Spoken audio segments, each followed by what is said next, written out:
Good morning students. 10वीं वाले बच्चे, सिद्धि हिंदी विद्यालय के इस ऑनलाइन क्लासेस में आपका हार्दिक स्वागत है। अब बच्चों, यहाँ पे हमारा ये जो समास व्याकरण में चल रहा है, जिसमें हमने समास की परिभाषा देखी। समास का शाब्दिक अर्थ होता है संक्षेप, जिसमें पूर्व पद उत्तर पद होते हैं, जिसमें विभक्ति और प्रत्यय, दो पदों के बीच में जो विभक्ति प्रत्यय होते हैं उसका लोप हो जाता है। लोप होना, लुप्त होना यानी गायब हो जाना। दो पदों में से पहला पद पूर्व पद होता है, अंतिम पद उत्तर पद होता है। पहला पद जैसे कि यहाँ पे दो पदों के समूह से यहाँ पे समास बनते हैं, दो पदों के योग से यहाँ पे समास बनते हैं। समास में हिंदी भाषा के भीतर देखा जाए तो समास के करीबन 6 प्रकार हैं, जिसमें सबसे पहला हमने देखा तत्पुरुष। तत्पुरुष की परिभाषा के रूप में हमने पूर्व पद जो होता है वो प्रधान होता है, उत्तर पद गौण होता है। इन दोनों पदों के बीच में जो विभक्ति होती है उसका लोप हो जाता है, तो उसे तत्पुरुष समास कहते हैं। तत्पुरुष समास के करीबन हमने 6 उपभेद देखे, जिसमें पहला कर्म तत्पुरुष, दूसरा करण तत्पुरुष, तीसरा संप्रदान तत्पुरुष, चौथा अपादान तत्पुरुष, पांचवा संबंध तत्पुरुष और छठा अधिकरण तत्पुरुष। उसके बाद दूसरा हमने देखा द्वंद्व समास, समास का दूसरा प्रकार। दूसरे प्रकार में हमने देखा दोनों पद प्रधान होते हैं, ठीक है। उसमें और, एवं, या ऐसे शब्दों को याद रखना है। उसके बीच में दो पदों के बीच में योजक चिन्ह लगाया जाता है, डैश का चिन्ह, ठीक है। उसके बाद तीसरा हमने समास का प्रकार यहाँ पर देखा द्विगु समास। द्विगु समास में हमें जो पहला पद होता है वो संख्यावाचक विशेषण होता है, वो याद रखना है, ठीक है। समूह को याद रखना है। द्विगु समास में दूसरे पद में समूह का यहाँ पे उल्लेख किया जाता है।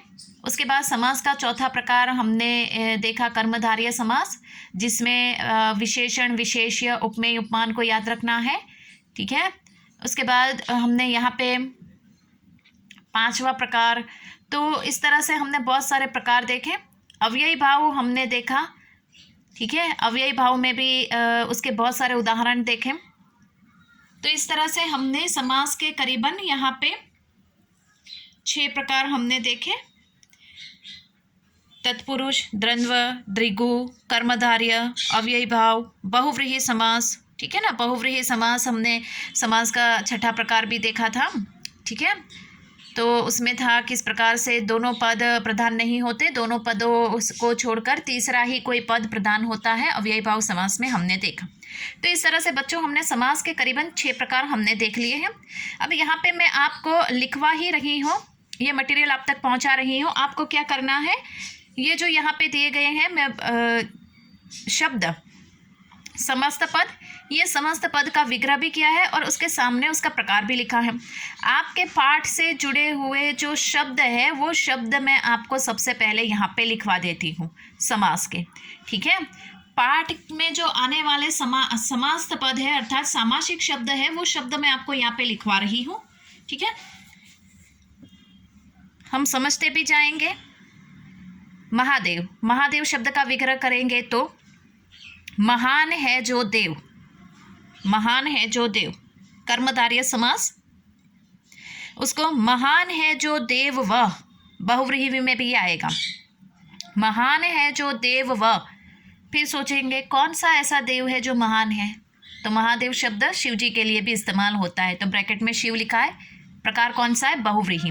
आप परीक्षा में लिखोगे तो इस तरह से, आपको ये टेक्निक बता रही हूँ बच्चों, इस तरह से आपको परीक्षा में लिखना है। कोई भी शब्द पूछा जाए तो वो शब्द लिखना है पहले, उसके बाद उसका विग्रह करना है और फिर समास का प्रकार लिखना है, ऐसे लिखना है। समझ में आया। उसके बाद प्रतिपल, प्रतिपल विग्रह करेंगे तो प्रति यानी हर, हर पल। मैंने आपको बताया था प्रति शब्द याद रखना है, किसमें याद रखना है, अव्ययी भाव समास में। देखो यहाँ पे है ना, ये समास का प्रकार अव्ययी भाव। उसके बाद राष्ट्रपति, इस पद का विग्रह करेंगे तो राष्ट्र का पति, का आया है, का के लिए में पर से, किस में आएगा, तत्पुरुष। उसके बाद यहाँ पे प्रत्येक, वापस प्रति आया है, प्रत्येक मतलब हर एक, विग्रह किया तो उसके बाद वो कौन से समास का प्रकार है, अव्ययी भाव। उसके बाद क्रोधाग्नि, विग्रह करेंगे तो इस शब्द का बच्चों क्रोध रूपी अग्नि, क्रोध रूपी अग्नि। यहाँ पे गुस्से, गुस्से की तुलना किसके साथ की गई है? अग्नि के साथ। समझ में आया? विशेषण, विशेष्य, उपमेय, उपमान, तो कर्मधारय समास। उसके बाद त्रिशूल, विग्रह करो इस शब्द का बच्चों 3 शूलों का समूह, 3 शूलों का समूह। संख्या है 3, है ना? समूह आया ना, किस में आएगा? द्विगु समास में। उसके बाद एक दंत, एक दंत, एक दंत शब्द का विग्रह करेंगे तो बच्चों एक है दंत जिसका, यहाँ पे द्विगु में नहीं आएगा, एक ही दंत की बात की गई है। द्विगु में तो संख्या, एक से बढ़कर। समझ में आया? समूह, जूथ। ये क्यों बता रही हूँ, वरना एक दंत लिखा है तो मैडम ने बोला था संख्या देखनी है, इसमें एक लिखा है मतलब लिख दो द्विगु। समझ में आया? तो ये नहीं हो सकता। क्यों? क्योंकि यहाँ पे एक ही है। अगर एक से बढ़कर होता तो एक दंत, विग्रह करने पर एक दंत, एक है दंत जिसका। अब सोचो कि किसका दंत एक है? तो गणेश जी का, तो ब्रैकेट में लिखो गणेश, फिर लिखो उसका प्रकार बहुव्रीहि।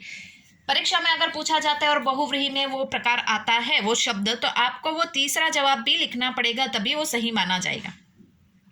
क्यों? क्योंकि परिभाषा में क्या है बच्चों कि 2 शब्द, जो 2 पद होते हैं वो प्रधान नहीं होते हैं, लेकिन दोनों पदों के माध्यम से जो तीसरे नए पद का निर्माण होता है वो प्रधान होता है। तो वो तो लिखना ही पड़ेगा आपको, फिर वो समास का प्रकार लिखना है। फिर परीक्षा में बोलोगे कि मैडम आपने तो नहीं बोला था, ये नहीं हो सकता बच्चों, क्योंकि बहुव्रीहि समास में हमें विग्रह भी करना पड़ेगा, उसका जो तीसरा नया पद है वो भी ब्रैकेट में लिखना पड़ेगा, फिर उसका प्रकार लिखना पड़ेगा। आप समझ में आया? उसके बाद यहाँ पे नया शब्द है राम डैश सीता, योजक चिन्ह लगा है दोनों के बीच में, ठीक है ना?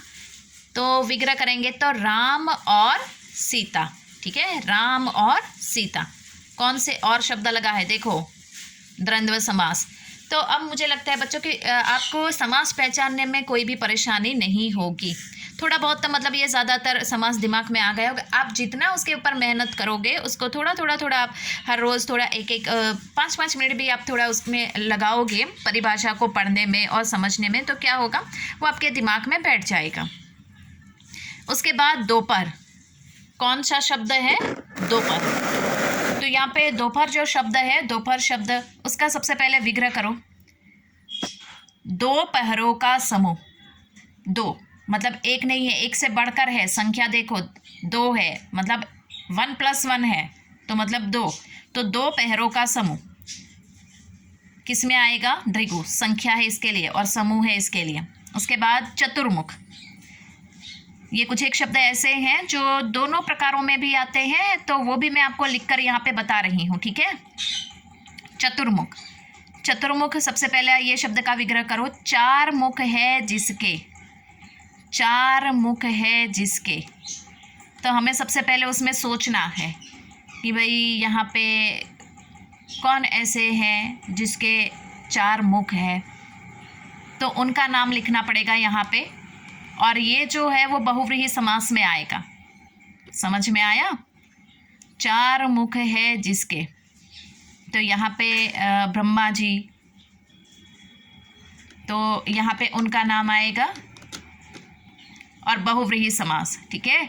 उसके बाद चतुर्मुख को हम 4 मुखों का समूह, संख्या है ना, चतुर यानी 4 मुखों का समूह और जूथ है, तो मतलब द्विगु।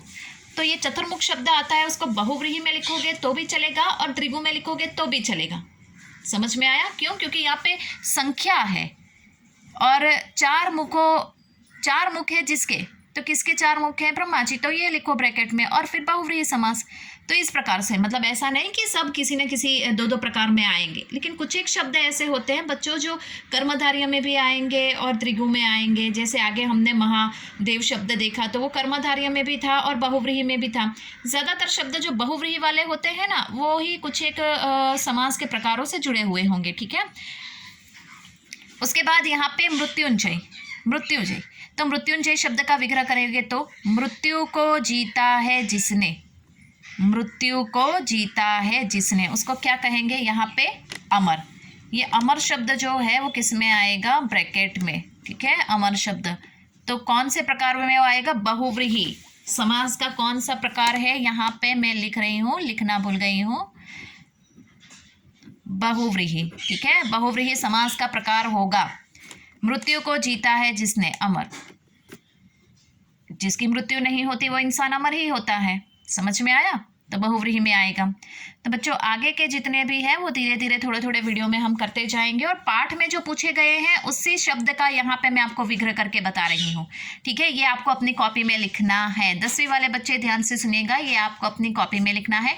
यहाँ पर रुकते हैं, आगे वाले वीडियो में बाकी के जितने भी समास के यहाँ पे है वो मैं आपको करवा रही हूँ, ठीक है। Thank you.